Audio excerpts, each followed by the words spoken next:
Hello, everybody. Welcome to Boss Rush Podcast. I'm your host, the one, the only, that retro code, Eddie B. Joining me is Bossman himself, back from vacation from the world of imagination, Mr. Corey Derrick. Hello. I'm glad everybody else joined us today as well. Thanks, guys. Yes. Unfortunately, Ray cannot make it. He has working hard, have meetings and plans to do. And Sir Jesse is spending time with his family and friends, having a good meal. I'm going to get on him if he do not send me a pic of what he eating, because I love food pics. That's just me. That's true. I sent you enough of them from vacation. Should we touch down on that before we get into housekeeping? No, because I mean, we'll just talk about it when we get to what we've been playing. Because yeah, I got a lot to talk about that's not game related. So. Okay, then. Well, we're going to get into some quick housekeeping. Follow us on Twitter at boss_rush_games and on Facebook and Instagram at bossrushgames. Join our Discord, Xbox console community, and our Destiny clan. Also, live shows have returned. Join us live on Mixer and Twitch at bossrushgames live, all one word, to chat with us live on air. You can also find all of our content on bossrushgames.com. Pine and Play revamped. Our seasonal Let's Play show is officially underway. You can go to bossrushgames.com Saturdays from February 1st to April 4th this season, featuring games like Devil May Cry 5, Resident Evil 2 Remake, Spec Ops: The Line, Monster Hunter, and more. Tweet at us what games you want to see in the upcoming seasons. Our latest episode is Astral Chain, so please, everybody, go take a look at that conversation, that episode. We really had a good one. It was a really good discussion. Lastly, Arsenal X has officially returned live and on podcast services Wednesday. Join us on Sunday Night Arsenal for the pre-show, the live podcast recording, and some multiplayer Xbox fun on Mixer and Twitch. Also, remember to check out our family of shows, podcasts, and videos on youtube.com/bossrushgames podcast services, and of course on bossrushgames.com. And yes, everybody, we are on Anchor FM, so you can check us out there also. But we're going to get into some gaming get down. But I'm going to head over to Boss because he had a adventure last week. And I'm so excited to hear everything that he did. So, Boss, what games are you getting down? Or tell us about your adventure. Yeah, honestly, I didn't really play any games last week. I mean, I went on vacation and it kind of was nice to just unplug a little bit, just to...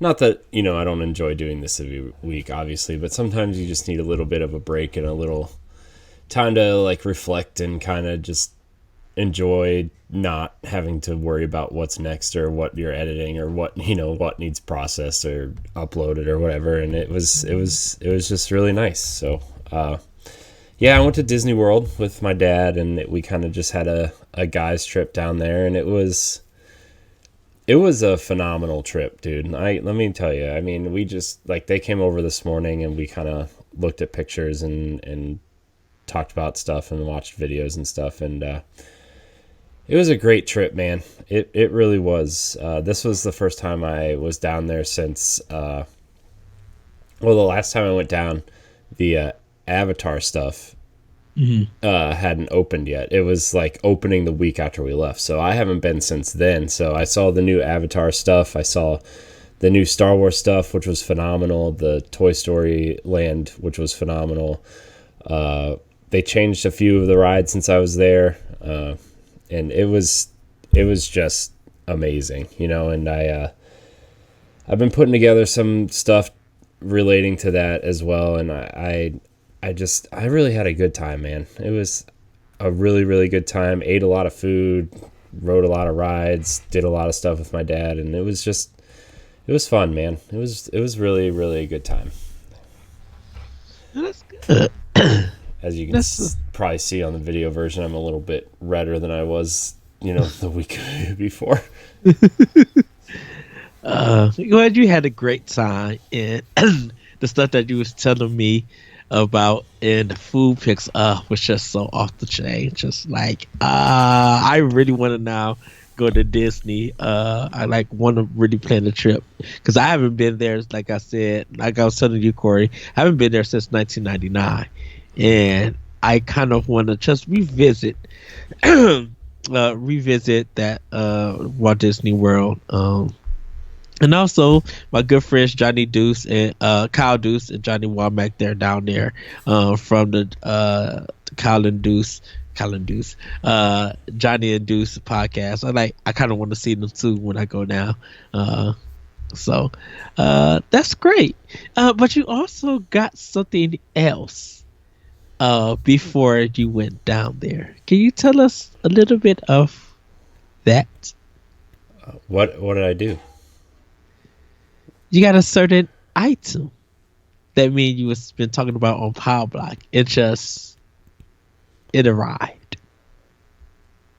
I'm lost. What did I get? I'm sorry. I'm really confused right now. What did I get? Something that's not a Nintendo Switch. Oh, original. Yeah. So I played around a little bit with the light, and it's a nice little device. I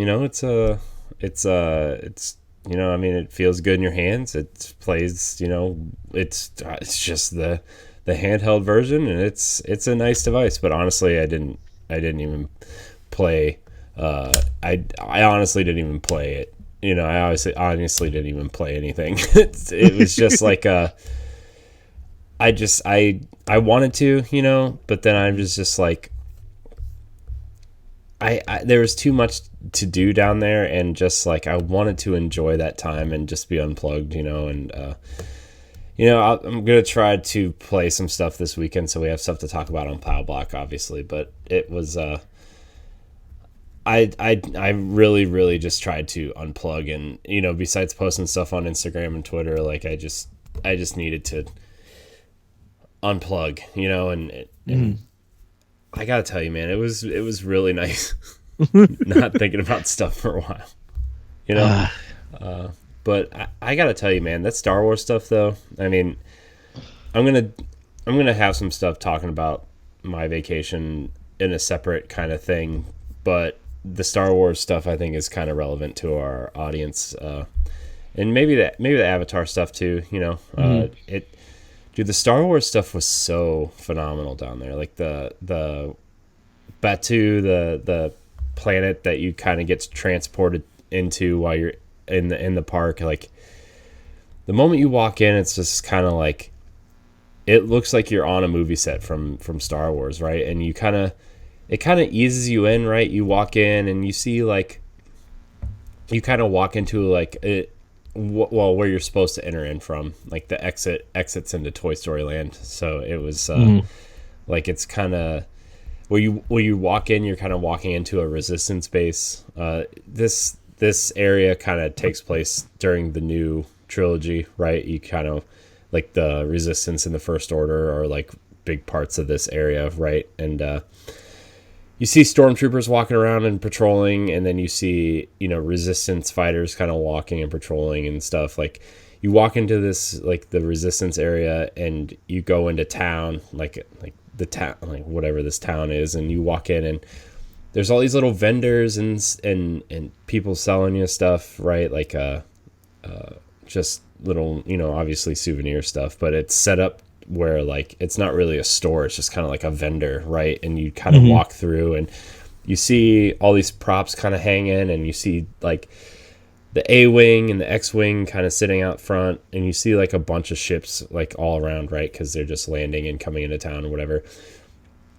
You go through this town and you round the corner and you see like this, like you see kind of like an outpost, and you see restaurants, and then you see like where you can make your droids and the lightsabers, and then like as soon as you round a corner, they hide it so well, but as soon as you round a corner, you see the Millennium Falcon, a life-size Millennium Falcon, right? And it was one of the most, I'm not even a huge Star Wars fan, right? But it's like one of the most incredible things you've ever seen, right? When you walk in here, and it's just kind of like landed down into this ship kind of, what do you call it? Like just kind of like a area, right? And you can take pictures and video and stuff. And if you go to my Instagram and stuff, you see it. But it was really cool. And then you kind of walk around and you go, through this little other area where like the First Order has a base there too, and they're kind of butted up against each other. And you can kind of see where like the area, it's almost like you're looking at this planet and like this part has been colonized by the Resistance and this part has been colonized by the First Order. And you can see like there's like tension there, but you can also see where it kind of like transforms into the other base. Yeah. It's really cool, man. And there's a little stand where they were selling blue milk and green milk, and it's the running jokes of the Star Wars movies is the blue milk. And I gotta tell you, man, the blue milk was really good. It tasted like melted rainbow sherbet. The green milk was kind of like it was fine, but the blue milk is definitely, if you're going down there, it's the blue milk you want. So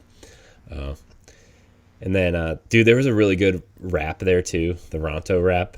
Oh, so good, man. It was so good. It was like a pita, right? It was a pita, and it was a pork sausage, like a really kind of, it might have been like a foot long sausage. It was big, wrapped in peppercorn pork with a tangy slaw and a peppercorn sauce on top. Dude, I could have eaten like 50 of them. They were so good. I'm not even kidding. And then they had a breakfast version too, which we went and rode the Rise of the Resistance. We tried it.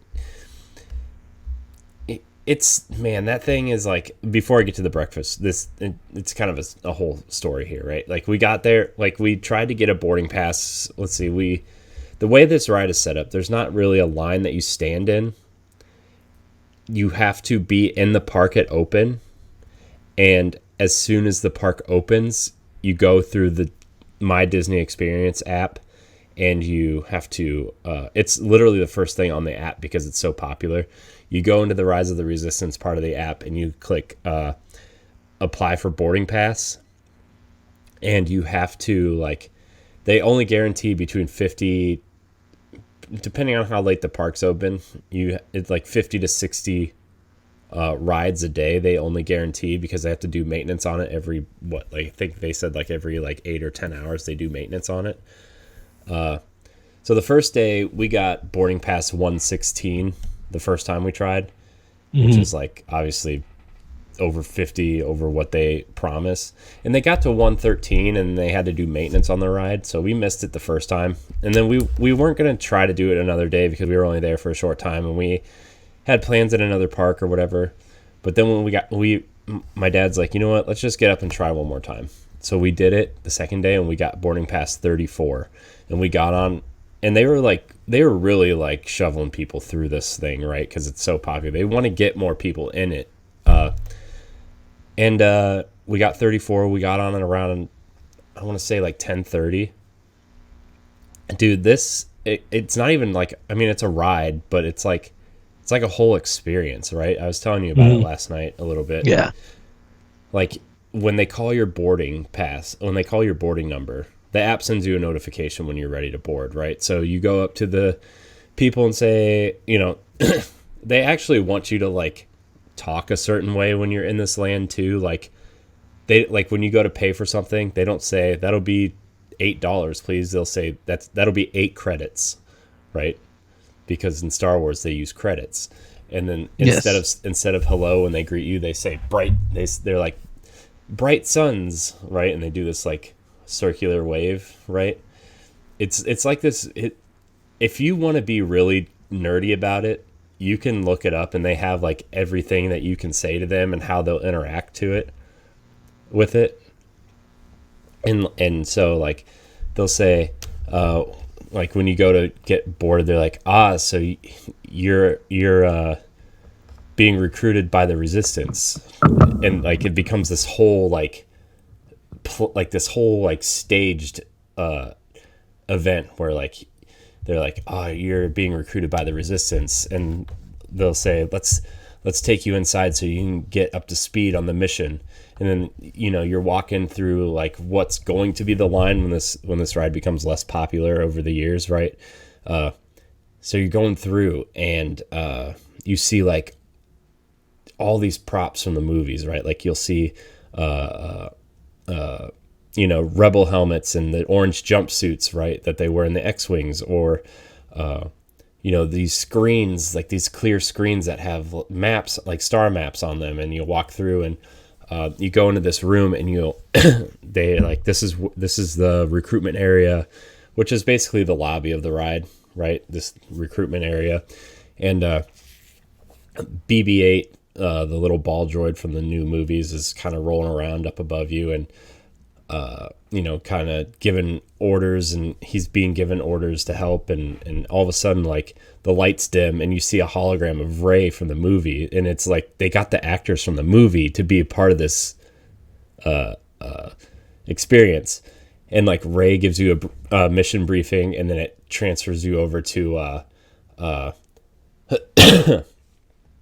some of the other characters, right? And they kind of bring you up to speed on the mission, and you're going to the secret base of Princess Leia, and you're gonna go meet Princess Leia to get your mission, right? And so after you do that, you go outside of this. They lead you outside, right? And you see the like a couple X-Wings parked outside, and you see BB-8 roll out of the room and into the X-Wing, like the black X-Wing that's Poe's, obviously.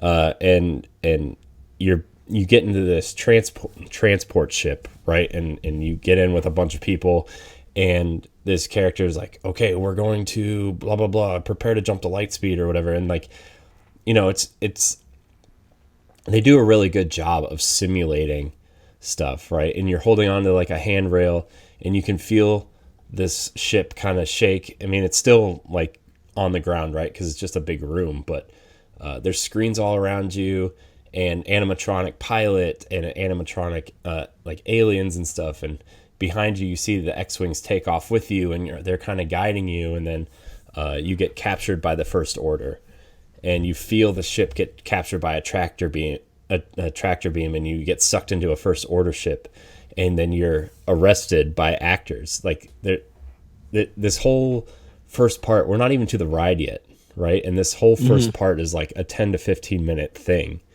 And then you get arrested by the First Order, and there's actors there who are arresting you, and this is how you get into your ride vehicle, right?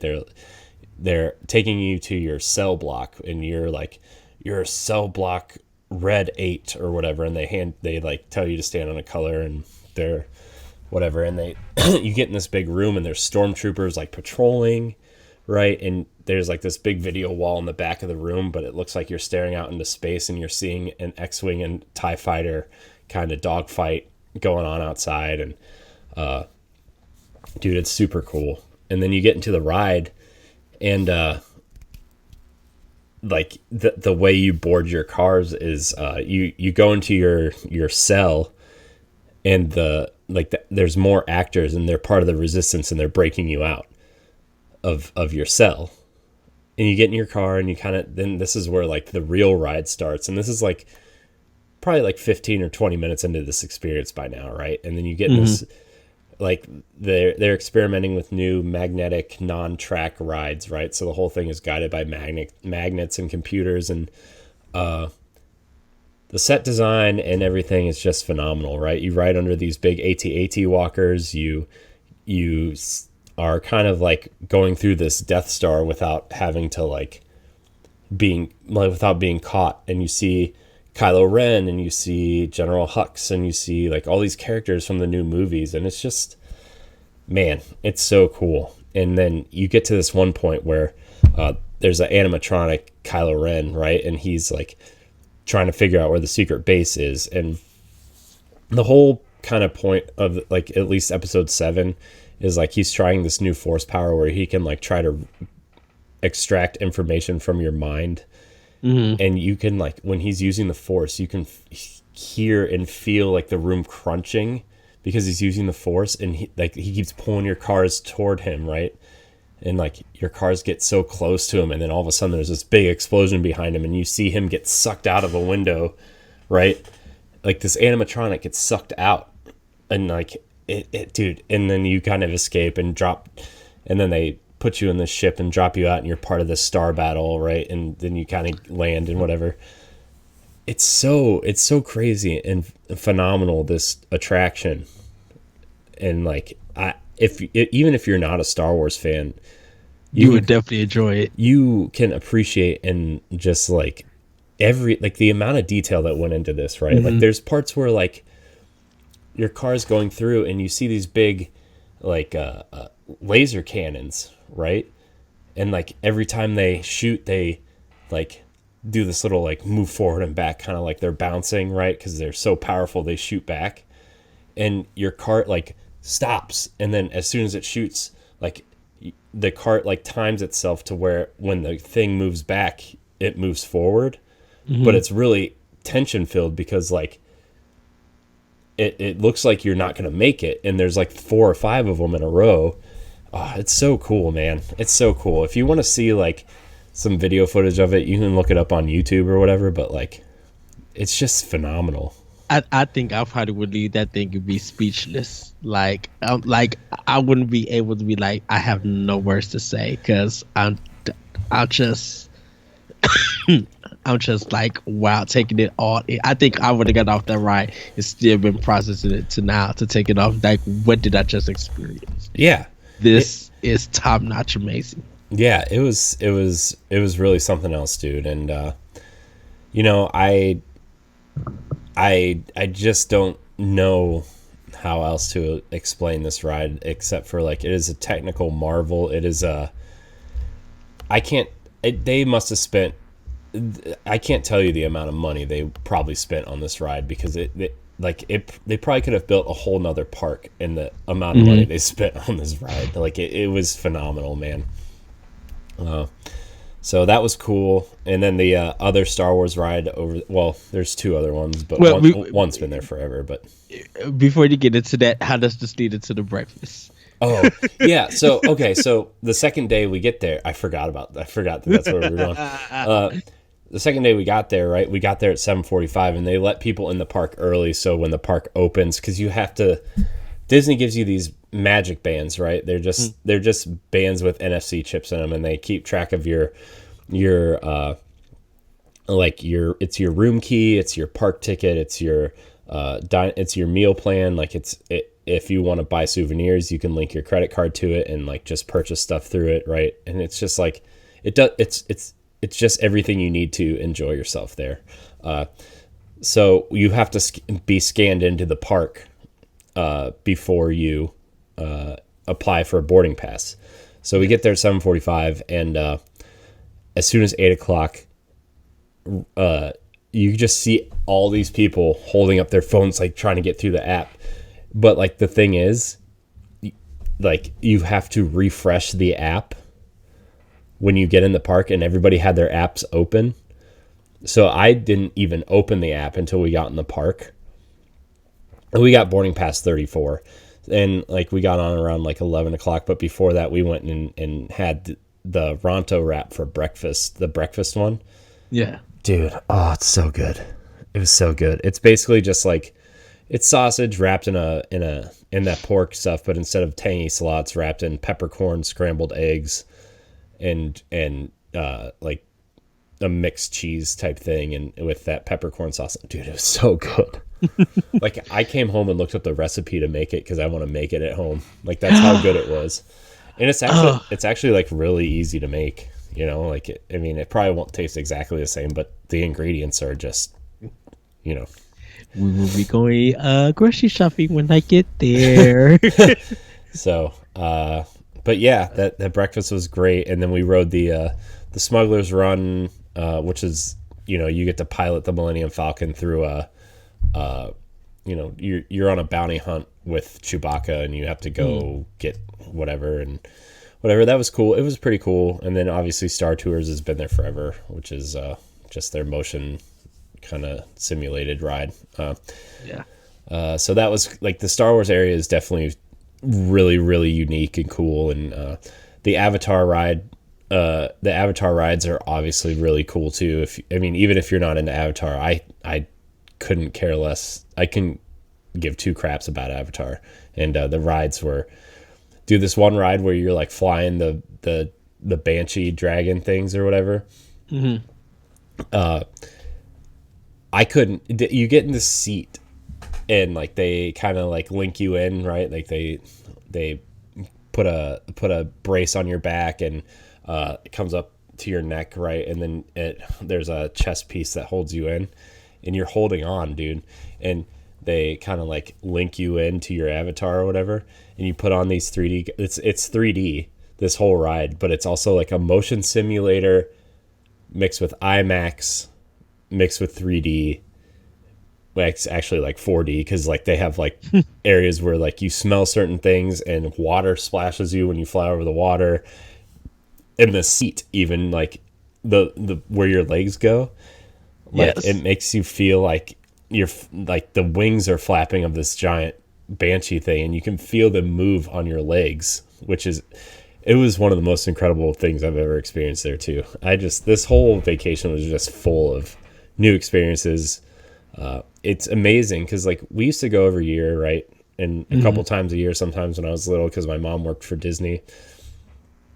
And it was nice to go do stuff that you're not expecting to do, right? Because the last time I was there was 2 years ago. Because we didn't go last year because Riley's too young, and it's just we did other things, and but just to do something, just to go and do new things, even Toy Story Land, man, right? Like the Slinky Dog Dash roller coaster that they added, and Toy Story Mania, which is like the little 3D arcade game that they have, and it was such a nice trip, dude. It was just so much fun, and even the old rides that I had done before like 100 times, some of them had changed a little bit, and that was nice to see, and seeing what's coming, in the next few years. Like the Epcot's getting a Guardians of the Galaxy indoor roller coaster.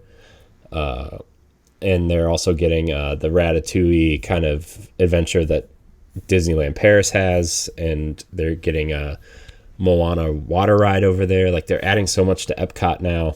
Ooh. Magic Kingdom's getting the Tron roller coaster, which looks awesome. It's like this VR roller coaster. Those new kind of roller coasters that like you have a VR helmet, it shows you something different than what's going on really outside. That's what the Tron roller coaster is going to be, where like you kind of lay down on like a motorcycle type thing, and then this helmet / shoulder harness goes over you, and there's a VR headset in front of you. So that's going to be really neat. And dude, there's just so much going on down there. Like I was telling my dad, and I were talking, and we were just like, I don't know why anybody would ever want to go anywhere else in terms of like theme parks, right? Like I do want to go to Universal at some point and check out the Harry Potter and the Nintendo stuff that's going to happen there, right? Like I do want to check that out, but like in terms of just the biggest amusement park around here is Cedar Point by me.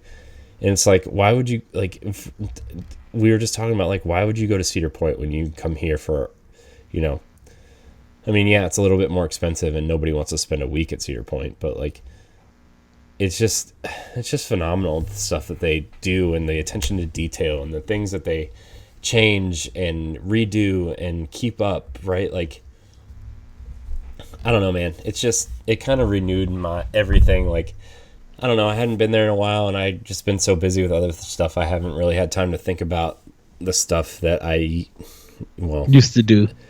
Yeah, I was going to say used to love, but I mean, I still love it. I just haven't paid that much attention to it, right?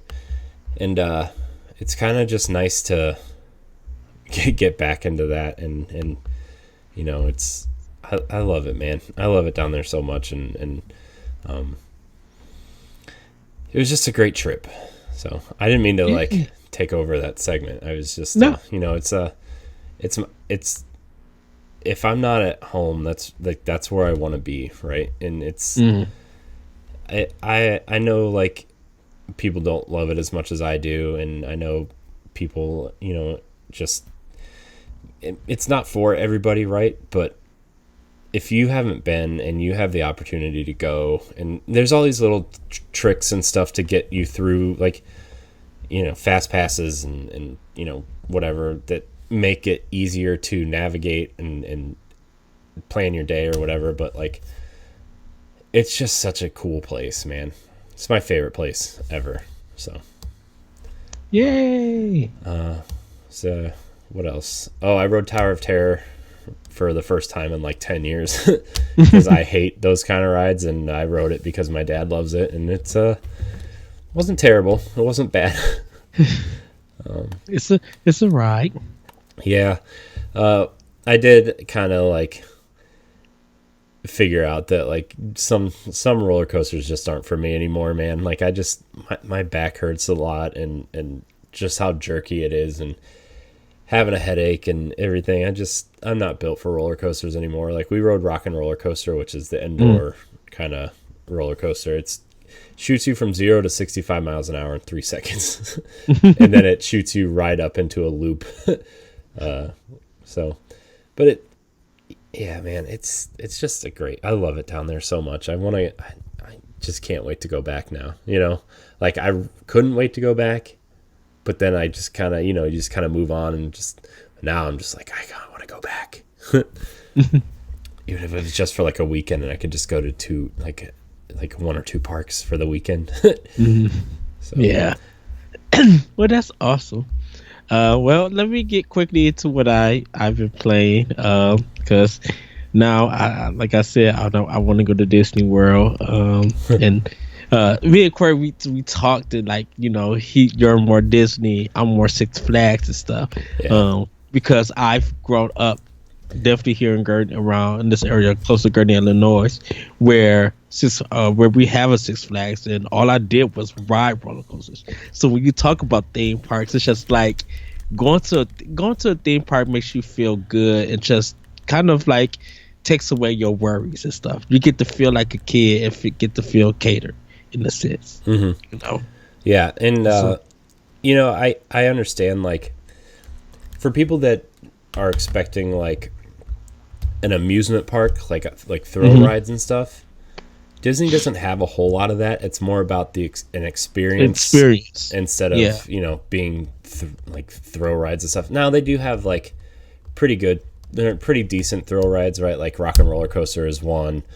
Space Mountain is a classic, right? Like, and Tron's gonna do that too, and like they have stuff like that, but like you're not gonna be doing like going upside down 3 or 4 times on a ride, or dropping 400 feet right at 90 miles an hour. Like, it's more about like a theatrical, yeah, like a show, a theatrical, family. Like, just because Disney is known for like their movies and stuff, it's just entertaining you. So Disney World is trying to almost recapture that, but take it to a next level with this immersion of making you feel like you're in a show, and you're part of the experience.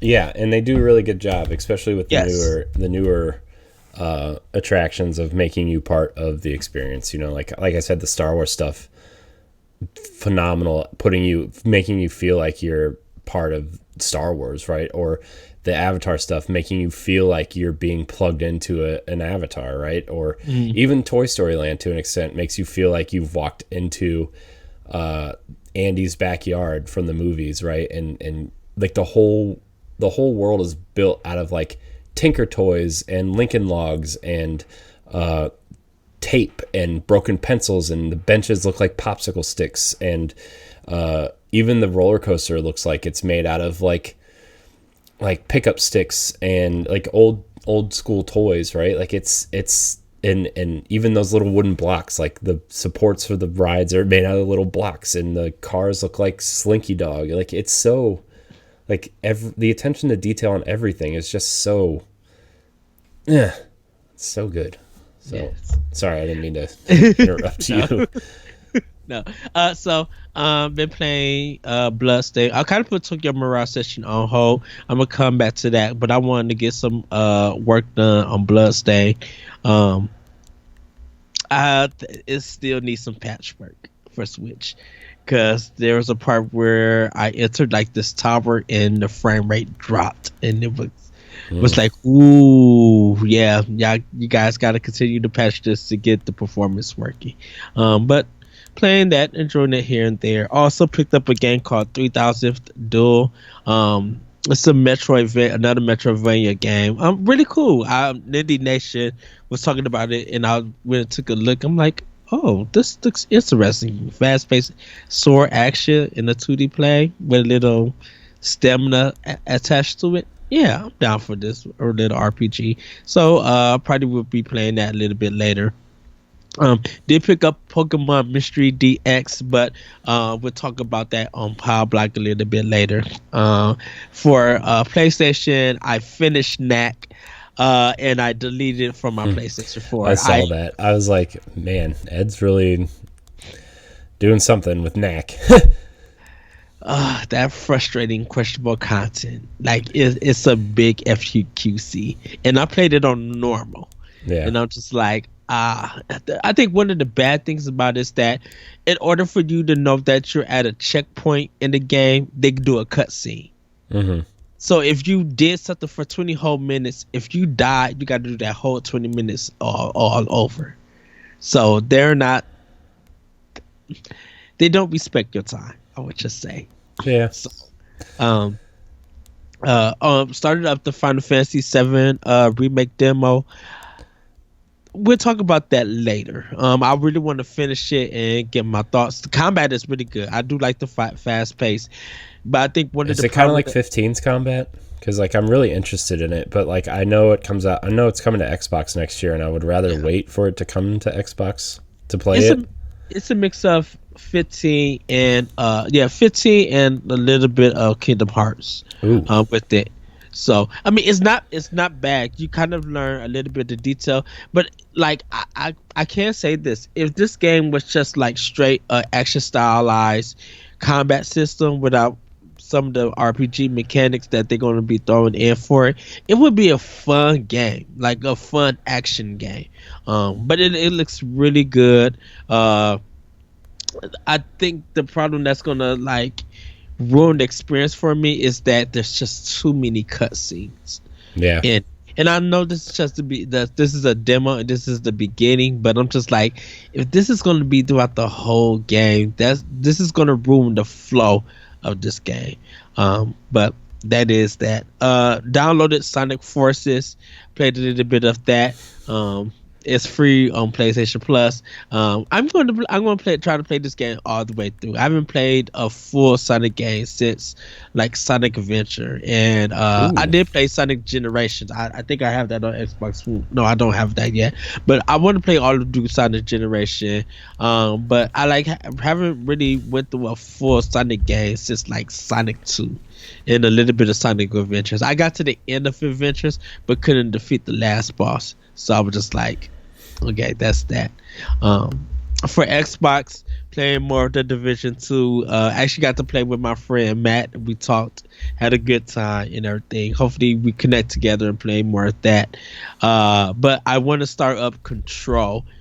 Been playing some of that, so that's gonna be my next game before Ori and the Blind Forest comes out, and hopefully my collection series get here.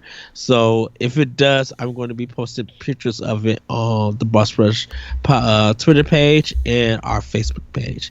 But pretty much that's all I've been playing. I know there's a lot that I'm juggling, but there's going to be a lot more because we got Ori. Yes, I did get Pokemon, but I got Doom Eternal and Animal Crossing, and then Resident Evil 3 is coming like that following week.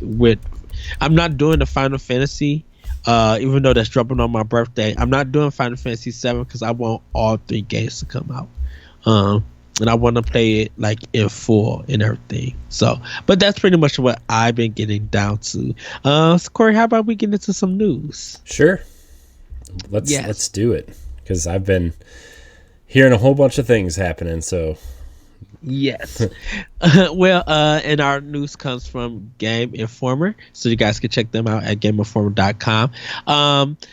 Neil Druckmann and Chernobyl creator making the Last of Us series for HBO.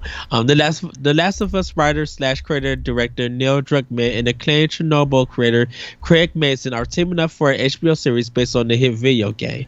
Naughty Dog president Evan Wells and Carolyn Strauss, executive producer of Chernobyl, among other HBO properties, will also serve as executive producers, and the TV series will be the first from PlayStation production. Neil Druckmann is without question the finest storyteller working in the video game medium, and The Last of Us is his magnum opus, Mason told The Hollywood Reporter. Getting a chance to adapt this breathtaking world of art has been a dream of mine for years, and I'm so honored to do it in partnership with Neil.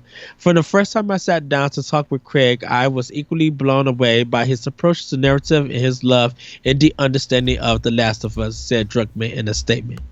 Although the exact shape of the series is still coming together, The Hollywood Reporter says that the show covers the 2013 game and could feature content from this year's sequel, The Last of Us Part 2, which Druckmann directed and co-wrote. Druckmann wrote a script for a possible The Last of Us movie, but in 2018, his interest in the project has cooled. So a lot of people are excited about this, but they don't. They hope that it don't turn out to be another The Walking Dead series, because people kind of lost interest in that. I mean, sure, right? Like, I mean, it kind of makes sense. I think the cool thing would be to tell a different story than Joel and Ellie's in the show, but you know,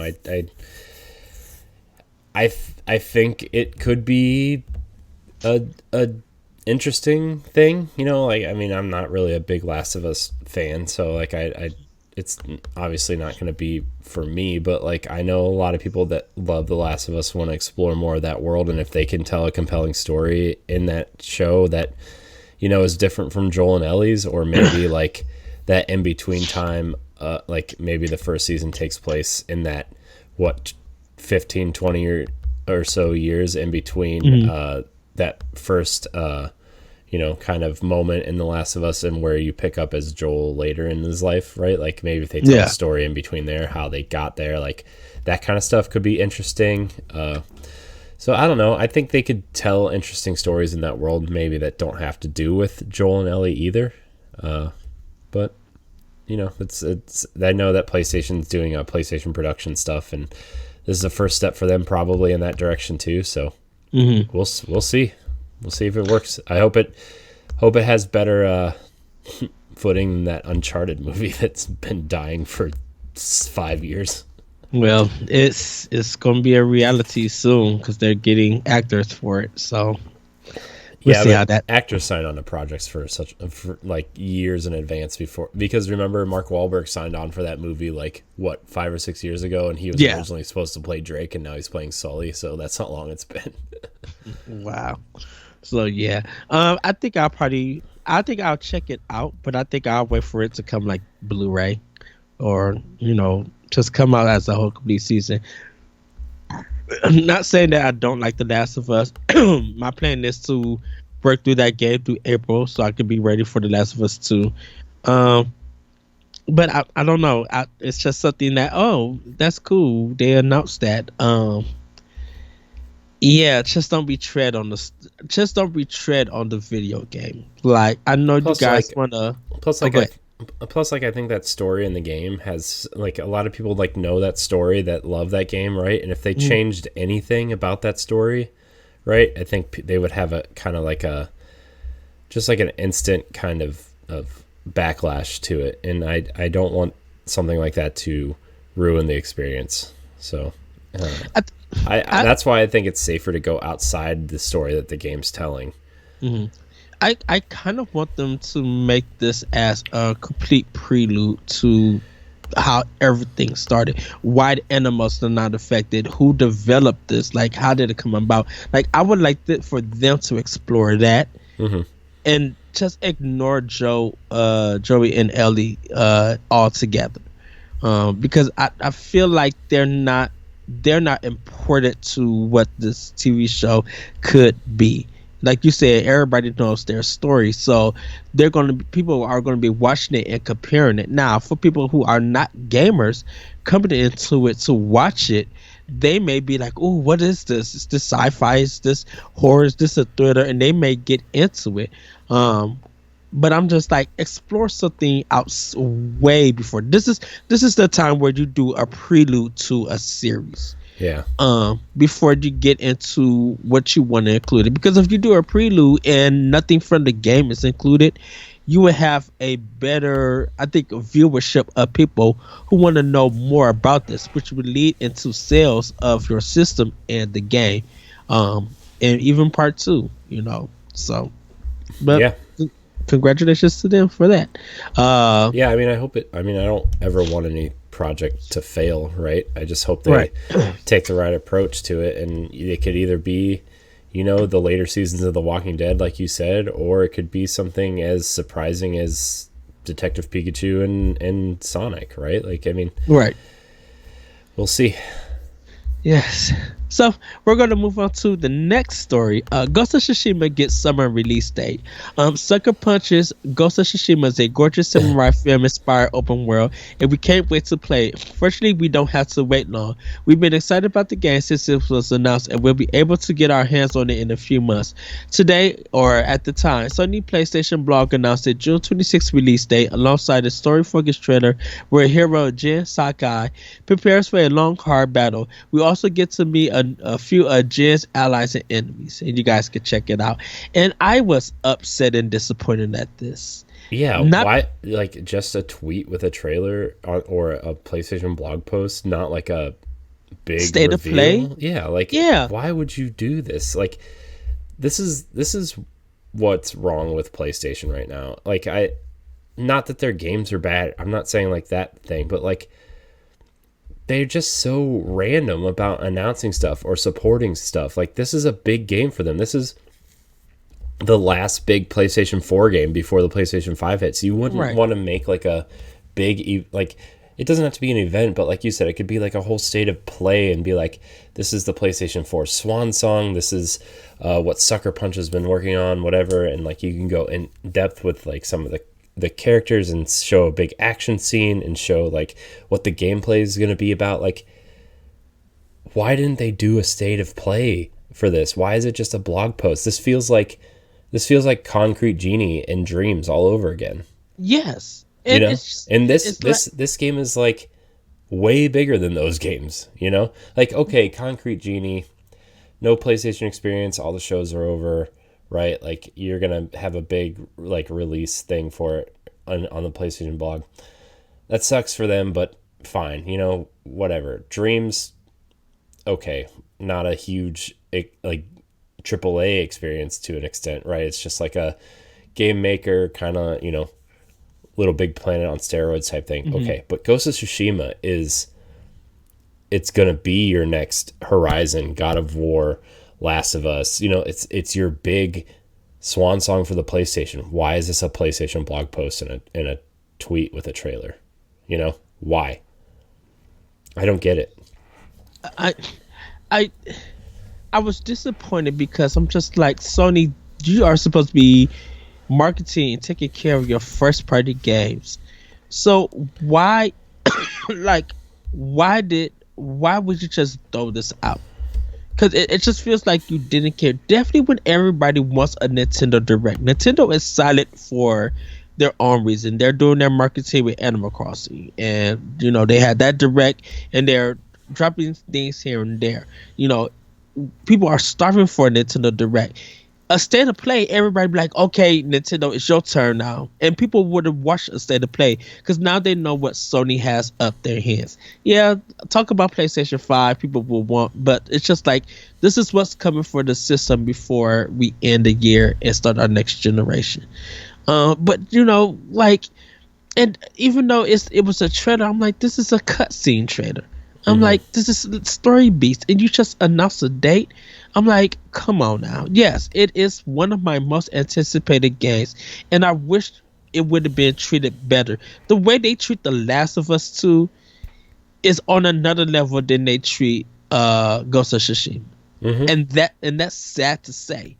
that, I mean, like, yes, The Last of Us 2 got a state of play because they thought it was going to come out in February, but they had to delay it. But yet they still, like, Sony still marketed something about it. And it's just like, why do you pick and choose some games and not all? Yeah.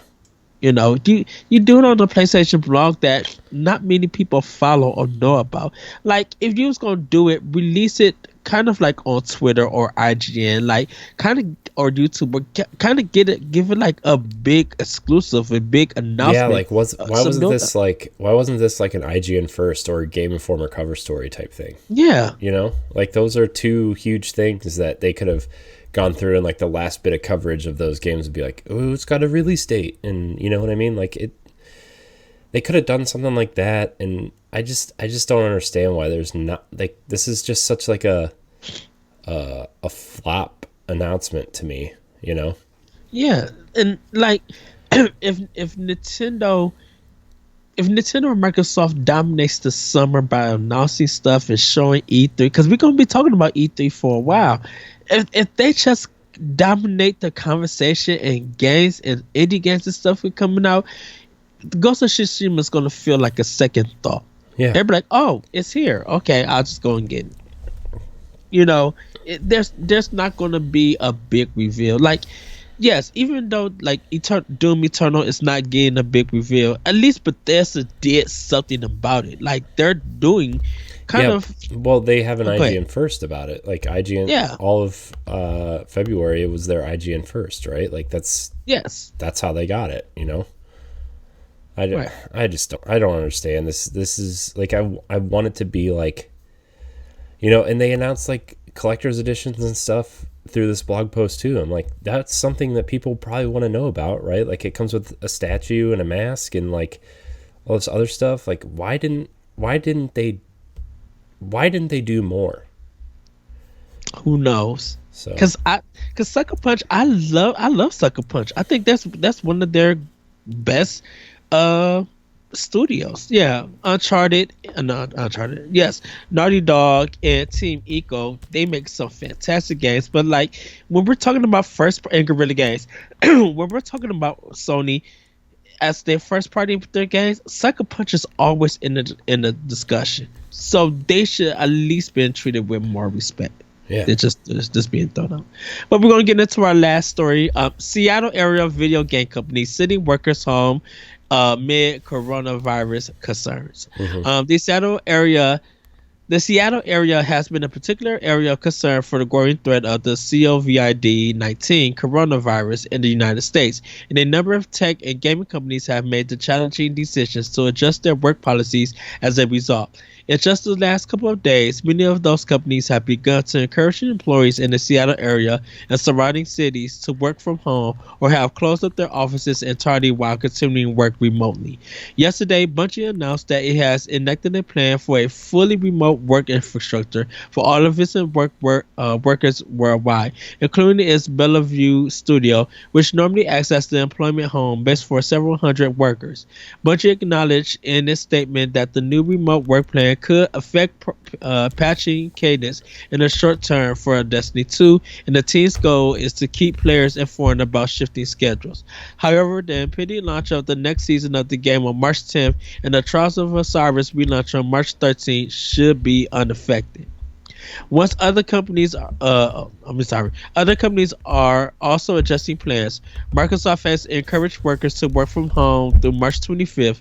Nintendo told Kotaku in a recent statement that it has taken the precaution to allow workers in California and Washington state to work from home. Many of North America's largest gaming companies are based on the West Coast, in areas like Seattle and the San Francisco Bay Area, which are already troubled by the coronavirus threat. Depending on the progress of the disease and its spread, it's not unrealistic to expect additional game and tech companies to be forced to adjust their working policies. So we probably could see a lot of delay in games. We could see some directs or some presentations affected by this. But I think this is a smart thing. That they have this health concern about their employees and stuff. So what we'll see in the future, we know that GDC got postponed to a later date, so that's probably gonna be moved to summer. And then there's some other things that got postponed and canceled. We'll kind of see what happens and if this affects anything in the fall. If it does, we'll probably discuss it. We don't know if this is going to affect Series X or PlayStation 5 plans. Yeah, But I for think right now, that's like the big thing right now that everybody's talking about is like manufacturing the parts for these might, prohibit these consoles coming out by November, yeah, which honestly totally fine with me if they don't, right? Like as much as I want the new consoles, I would rather I could wait I could wait a whole another year, right, for these consoles and be perfectly satisfied, right? But this coronavirus, man, it's really something.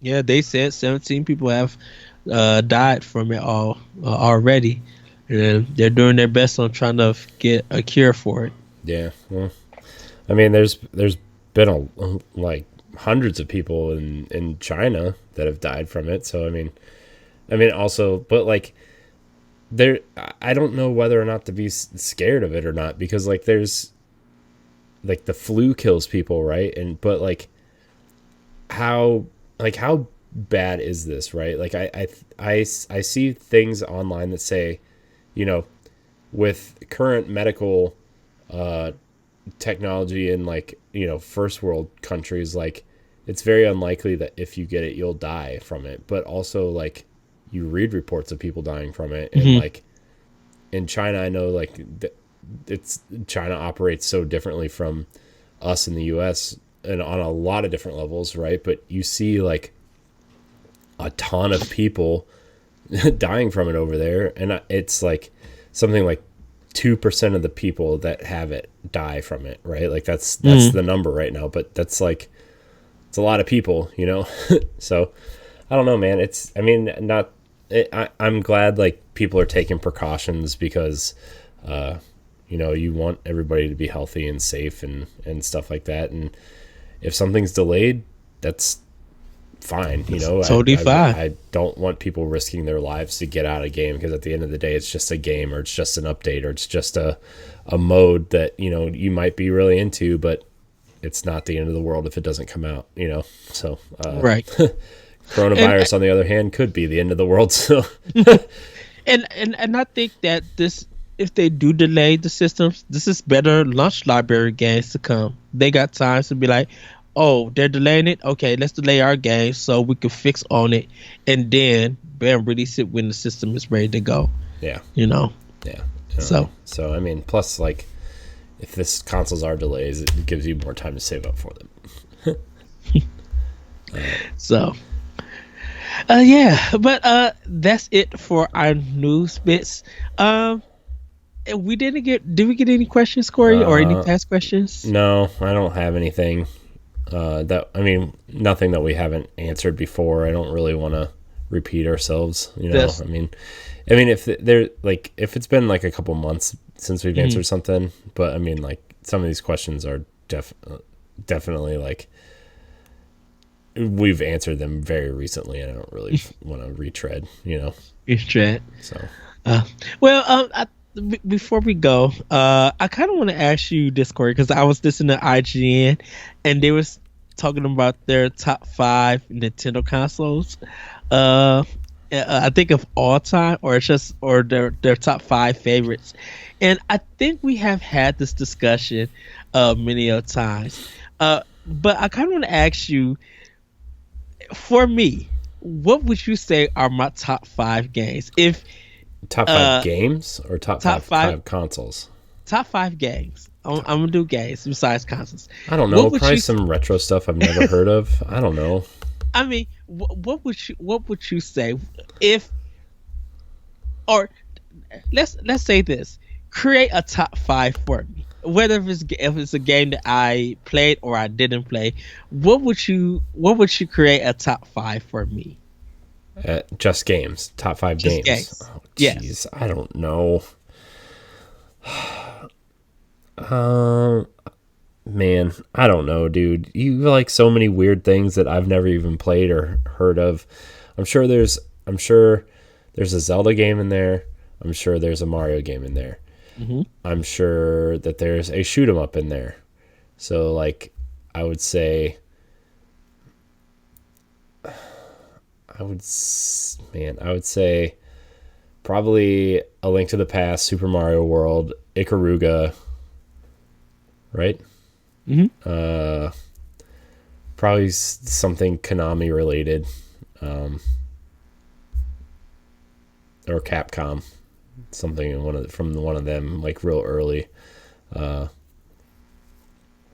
just to let you know, you're creating this, and I'm agreeing to it. So whatever you could have put, Samurai Showdown or something from 3D or whatever list that you want to create for me, you have created, and I would agree. Man, see, this is where it gets hard though, because I'm sure there's like a few arcade games that you like. But like you're making the list, so I have no say. You're making the list, and I was just like, "Yep, those are my top 5." That would be top 5. I know. I'm trying to think. I'm trying to, because there's so many like ones that I could pick. I'm sure Street Fighter 2 is probably in there. Okay, that would make 4. Something really obscure. You know what? We're gonna go to.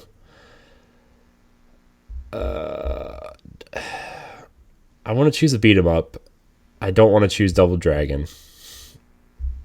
River City Ransom, maybe. Okay, that's 5. That's the 5 games. So I mean, yeah. How close was I? You made the list. I just agreed to it. Oh, Like I said, you could have put any game on there, and that would have been my list. well. Yeah. Okay. I'm sticking to my list. Sticking to my list. Okay, so my list for you would have been N++, Castle of Illusions, the Mickey Mouse from Sega Genesis. I would say, what is that Dreamcast game? Not Ill Bleed, but the other one with the dinosaurs. Oh, Blue Stinger. Blue Stinger. That's 3. I would say, Fire Emblem 3 Houses. That's 4. And You Draw by Ubisoft. That was on Wii. Wow, that's an interesting list. Man, that's quite a list. I don't even know if I have even played with the U-Draw tablet ever. What was the second game you said after N++? N++.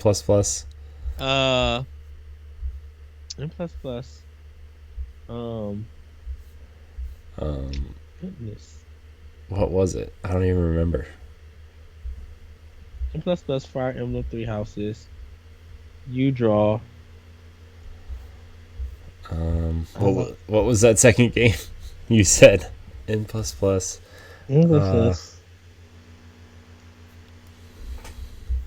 Man, I don't even remember now. It's just literally off the top of my head. They're gonna be like, "You just said it." I'm just like, see, N++, Fire Emblem 3 Houses, the Dreamcast game, let's say Fire Emblem 3 Houses, the You Draw. What was that other one? Oh goodness! Wow. Well, oh well. It was something that I don't think I've ever played before. What was it though? Oh, Castle of Illusions. Oh, Castle. Yeah, I don't think I've ever played Castle of Illusion. Yes, I bought the remake for PlayStation 3 and 360, but I never played the original one. Ah, okay. So, I did play Magical Mirror starring Mickey Mouse, which you got to change costumes and kind of like that's how you traverse through the game, where you had to switch costumes to solve puzzles and stuff. That was fun. I do remember that game. Yeah, that was kind of fun. Yes. It says Jesse and Race not here. We can't create a list for them. Well, I kind of want to ask you, audience, what would be our top 5? You create the list. We already agreed to what you would add on. So it could be some garbage stuff, some questionable content. It could be some great things. But we want to know. You can email us at bossrushgamespro@gmail.com. We really want to know what would be our top. What would you create for our top 5? You could do it for one of us. You could do it for all 4 of us, 3 of us, 2 of us. You choose who you want to do a top 5 list and have fun with it. It could be games that we have talked about, games we've never played, things that are in our wheelhouse, things that's just like literally bizarre. And even if y'all want to put Grand Theft Auto 5 for me, you can. Like stuff that I have problems with games. If you want to make that my top 5, you can. You have every right. And because I really want to read what people think and what people say. It would be very interesting what they would create our top 5s to be. But with that, everybody, have a great day. Have a great weekend. Whenever you see this, Corey, would you like to plug anything? Yeah, you can follow me at I am Corey HD on Twitter and Instagram, and Corey HD on Mixer. I have a couple new things kind of going on that I will be sharing with you over the course of the next couple weeks. I'm pretty excited. Ed knows what it is. So yes. I did announce some things on Twitter already. So it's not video game related. So that's new for me. So yeah. That's it for me. You can also find me with Ed on Powblock if you would like to download that show and listen to it. And yeah, I feel like it's been forever since I podcasted, and now I'm kind of rusty and trying to get back into it. The world of Disney has relaxed you. Dude, it really has. I'm just kind of like, Exactly. And you guys can find me on Twitter at that retro code. You can check me on Mixer at the Lyrical One. You can check out Optional Opinion on SoundCloud and other podcast apps. And yeah, check out our latest 1v1 where we have did an interview with our very own Ray Apollo. We talk about streaming and some other things. So do guys check that out. But as always, everybody, have a great week. Have a great weekend. Whenever you listen to this, that's like I always say. And as always, let's be better to one another and let's play games. With that, everybody, bye. Bye.